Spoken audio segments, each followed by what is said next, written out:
اور بتحقیق موسیٰ کو ہم نے اپنی نشانیوں اور واضح دلیل کے ساتھ بھیجا، پھر بھی انہوں نے فرعون کے حکم کی پیروی کی، جبکہ فرعون کا حکم عقل کے مطابق نہ تھا۔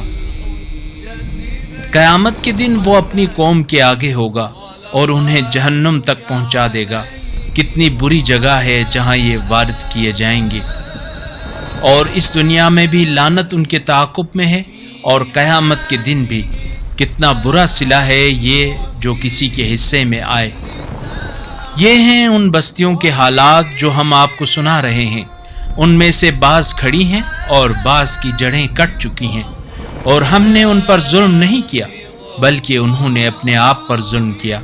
بس جب آپ کے رب کا حکم آ گیا تو اللہ کے سوا جن معبودوں کو وہ پکارتے تھے وہ ان کے کچھ بھی کام نہ آئے، اور انہوں نے تباہی کے سوا کسی چیز میں اضافہ نہ کیا۔ اور آپ کے رب کی پکڑ اسی طرح ہے جب وہ کسی ظالم بستی کو اپنی گرفت میں لیتا ہے تو اس کی گرفت یقیناً دردناک اور سخت ہوا کرتی ہے۔ اگر آج کی قرآنی کلپ نے آپ کے دل کو چھوا ہے تو سبسکرائب کر لیجئے اور بیل آئیکن دبائیں۔ اللہ نور السماوات والارض، اللہ آسمانوں اور زمین کا نور ہے۔